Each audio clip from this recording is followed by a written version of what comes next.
Welcome back, everyone. Have you ever sat down to file your taxes, looked at the bewildering paperwork for a mortgage, or tried to decode the complexities of an investment portfolio and thought to yourself, I spent more than a decade sitting in a classroom, so why on earth did no one ever teach me how to do any of this? It is a universal frustration, and we often internalize it as a personal failing. But today we are going to explore why that feeling of being entirely unprepared for adult life isn't an accident at all. In fact, it is the direct result of a system working exactly as it was originally designed. To truly understand why there is such a massive gap between the curriculum we are taught and the actual survival skills we need in the modern world, we have to take a trip back in time. We need to look at the original blueprints of the modern education system. Picture the world during the rapid expansion of the Industrial Revolution. Society was undergoing a seismic shift. For centuries, human life was largely agrarian. People worked on farms. Their schedules were dictated by the rising and setting of the sun and the changing of the seasons. Work was highly individualized and decentralized.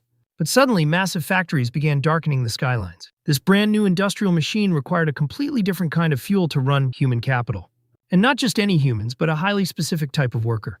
The factory owners and early architects of our public schooling system faced a monumental challenge.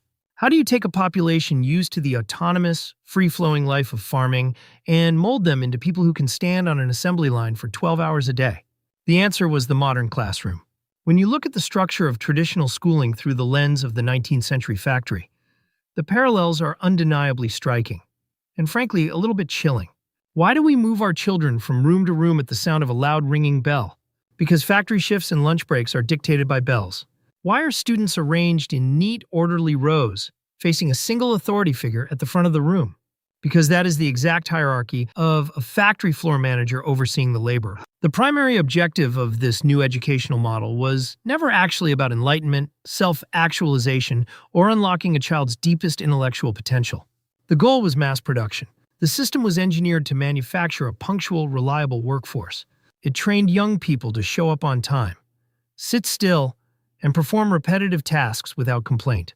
More than anything else, this system prioritized compliance. Think about what happens on an assembly line. If a worker suddenly decides to get creative, or questions the efficiency of the machinery, or decides to try a completely different method of attaching a bolt, the entire production line grinds to a halt. In an industrial economy, independent thought is a liability. Unquestioning obedience is the asset.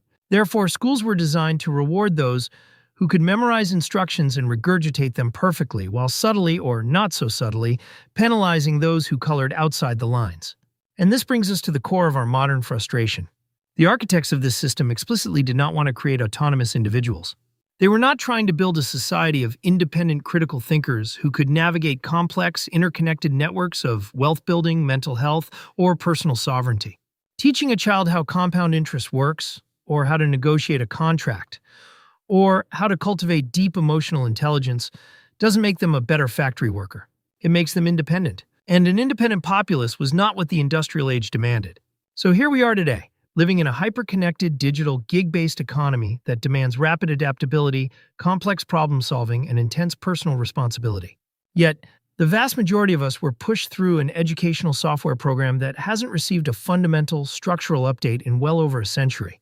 We are trying to navigate the complexities of modern personal and financial systems using a map that was drawn up for an assembly line worker in the late 1800s.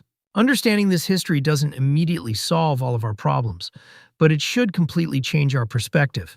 If you feel like you were never given the tools to thrive in today's complex world, you need to know that nothing is wrong with you. You were simply prepared for a world that no longer exists. The first step toward reclaiming your autonomy is recognizing that the real education, the one that empowers you to build wealth, cultivate true independence, and master your own life, is an education you are going to have to build for yourself. Thank you so much for giving me your time and your attention today. I hope this deep dive gave you a new lens through which to view your own journey. If you found this valuable, please make sure to subscribe, leave a comment below with your thoughts on how your own schooling affected you, and I will see you in the next one.